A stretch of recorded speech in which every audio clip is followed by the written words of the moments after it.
How I Became a Pirate by Melinda Long, illustrated by David Shannon.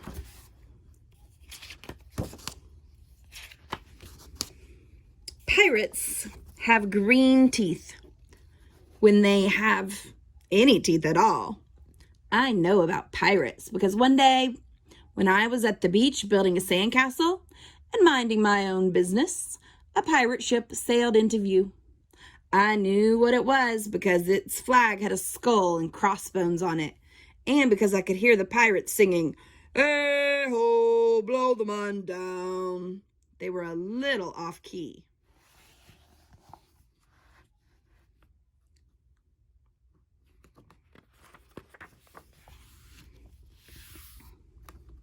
I tried to tell Dad, but he was busy setting up the beach umbrella. I tried to tell Mom, but she was busy slathering my baby sister with sunblock. So I went back to my sandcastle, but I kept an eye on the pirates. But then they were rowing to shore.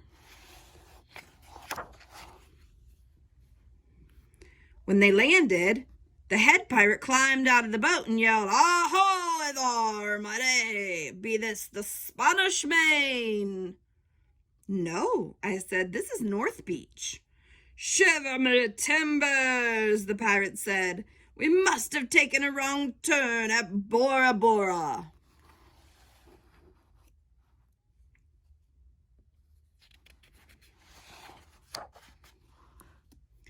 He walked around my sandcastle, he looked at the moat, then yelled back to his crew, "He's a digger, he is, and a good one to boot." "A good one to boot," the others agreed. "What be your name, matey?" the head pirate asked. "Jeremy Jacobs, sir," I told him.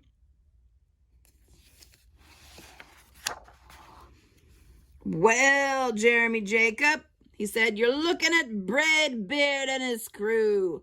We've been needing a digger like yourself. We've a chest of treasure to bury." "Aye, treasure," the others shouted. "You're coming with us," Braidbeard told me. I didn't think Mom and Dad would mind as long as I got back in time for soccer practice the next day.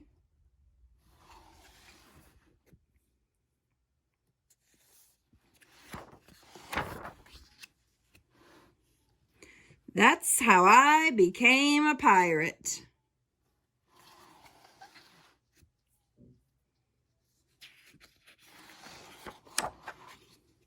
As soon as we were on board, Braidbeard showed me a chest of gold and jewels. "Got to find a safe place for this here treasure. It's time we were off," he announced. "We're off," we all shouted. And then we set sail.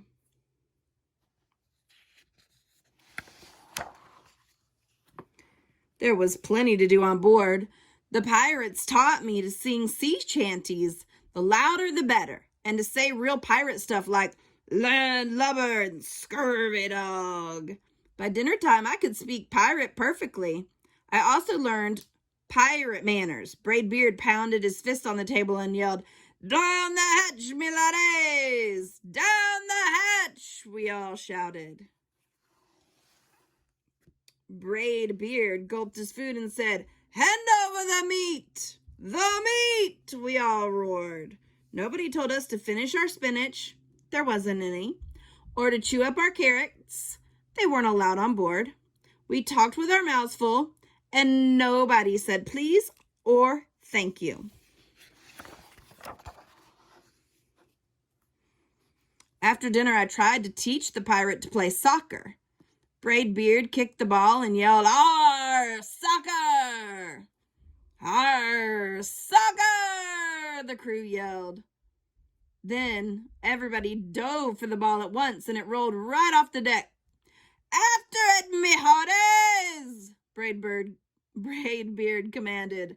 "After it?" we all whispered.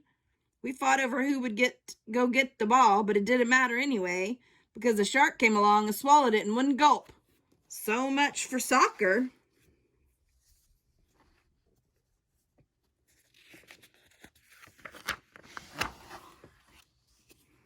By now, It was past my bedtime, but nobody tells pirates to go to bed, to take a bath, or to brush their teeth. Maybe that's why their teeth are green. Pirates sleep with one eye open, just in case. And they don't change into pajamas. Unless they want to. Pirates don't do anything they don't want to, except for maybe swabbing the decks. I wanted to be a pirate forever. But then I found out what else they don't do. When I couldn't stay awake any longer, I asked Braidbeard to tuck me in and read me a story. "Tuck you in?" he bellowed. "Pirates don't tuck. No tucking!" the crew cried. And the only thing they had to read was a map. "Don't you have any books?" I asked. Braidbeard looked confused. Books? I didn't even bother to ask about a good night kiss.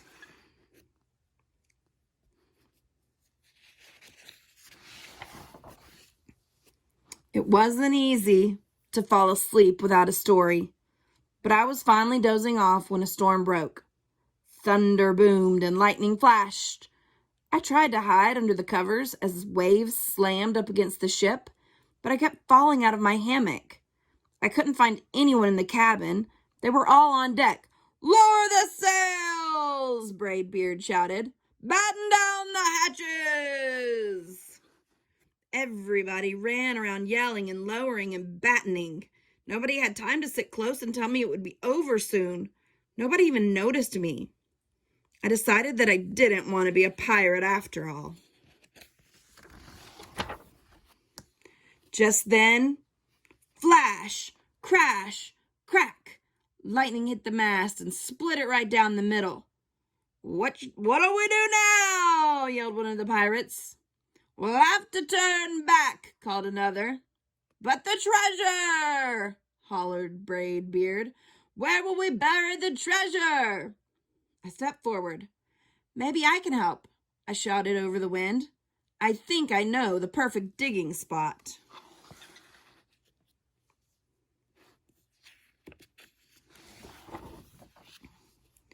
When the storm was over, we rowed back to shore and buried the chest. We drew a map so we could find the treasure again. But I don't think I'll need it. Jeremy Jacobs' backyard.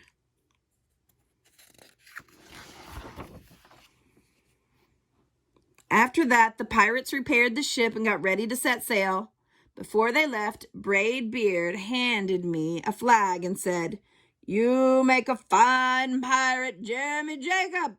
Guard that treasure well, or we'll be back to get it soon enough." "Soon enough," the crew repeated. "And if you ever need us," Braidbeard added, "just run the Jolly Roger up yonder pole." "Up yonder pole," the others shouted. And maybe I will, but not today.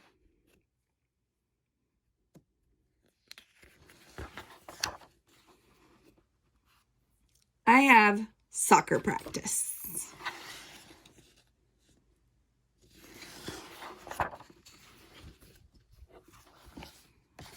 How I Became a Pirate by Belinda Long and David Shannon.